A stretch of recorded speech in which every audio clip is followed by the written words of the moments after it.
Sir, क्या था वो केस? साजिश थी या अचानक से सब कुछ हो गया, कार सेवक अपने आप आ गए और फिर वो ढांचा ढह गया, जैसा कि ज्यादातर नेता कहते रहे हैं? राजनीति चमकी है लेकिन नेताओं की उससे। देखिए, इसे साजिश कहना बिल्कुल गलत होगा, लेकिन ये पूरी योजनाबद्ध तरीके से जो तैयारी की गई थी उसी का हिस्सा था और उसी में यह बाबरी मस्जिद का ढांचा ढहा। तो ये मैं योजनाबद्ध तरीके से, चूँकि मैं उसमें जुड़ा भी था, तो इसलिए मैं ये नहीं कह सकता कि अटेंडम हुआ, एकाएक हुआ, बल्कि ये योजनाबद्ध तरीके से जैसी योजना बनाई गई थी वैसा ही हुआ। और मैं वहाँ पर 5 दिसंबर को भी था और 6 दिसंबर को था, 7 दिसंबर को था।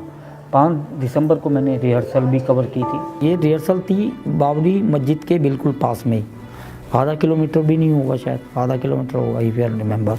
जैसा कि आपने फोटोग्राफ्स में देखोगे तो उसके अंदर बाकायदा प्रोफेशनल लोग थे। हथौड़े या जो बिल्डिंग गिराने का जो सामान होता है, जो इक्विपमेंट वेल इक्विप, जो कुदाल वगैरह, वो सारे के सारे रिहर्सल कर रहे थे। अभ्यास हमारा 5 दिन पहले से चल रहा था, 800 कारसेवकों का, जिसमें हर प्रांत के लोग थे। आखिरी लक्ष्य क्या था आपका? आखिरी लक्ष्य हमारा था ढांचे का ढाना। 6 दिसंबर को हम पहुंचे वहाँ पर, तो 2 मंच बने हुए थे। एक तो वीआईपी मंच था, अडवाणी, जोशी वगैरह सारे के सारे वहाँ थे। दूसरा एक और था, 3 फ्लोर की बिल्डिंग थी या 4 फ्लोर की, उसमें सारे मीडिया वाले ऊपर थे।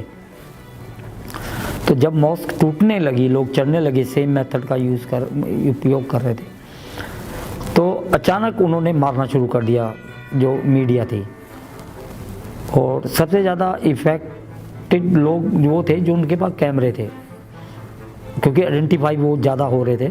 एक्चुअली उनको ब्रीफ किया था कि ना सारे एविडेंस ख़त्म करने हैं, तो कैमरे जो इतने भी थे ऊपर से फेंक रहे थे, 3rd फ्लोर से 4th फ्लोर जो भी था वो तोड़ रहे थे। हम भागे वहाँ से और टूवर्ड्स जहाँ अडवाणी थे, ताकि उनको बोला जा सके कि रोको इसको। अपने जैकेट में कैमरा छुपाया और ऊपर मैं पहुँचा अडवाणी के पास और उनको बोला कि ऐसे ऐसे हो रहा है, आप इनको रोको। नोबडी वाज बोदर, बल्कि मंच के ऊपर वो नारे लगा रहे थे, जय श्री राम, सुप्रीम कोर्ट की आज्ञा का पालन करो। सुप्रीम कोर्ट का ऑर्डर था ना कि मॉस्क नहीं टूटनी चाहिए, तो पालन करो। लेकिन बाद में वो हंस रहे थे, मतलब दे वर जस्ट जोकिंग कि सुप्रीम कोर्ट की ऑर्डर का पालन करो, और बाद में सारा का सारा जो पब्लिक थी वो हंसती थी। नॉनसेंस।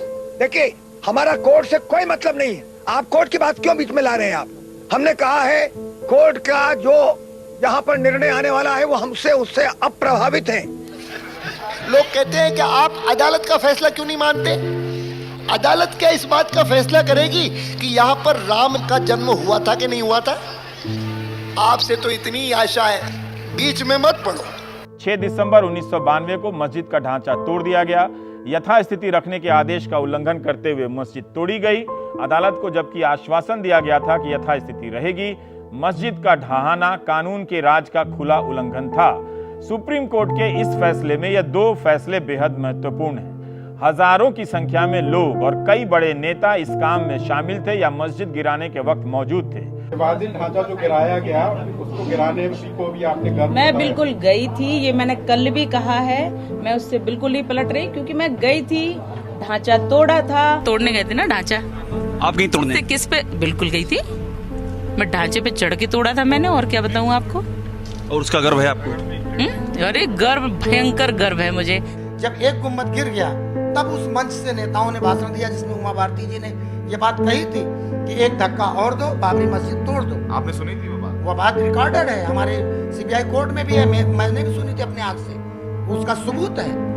मेरा ये कहना है कि कोई साजिश नहीं थी, सब कुछ खुल्लम खुल्ला था।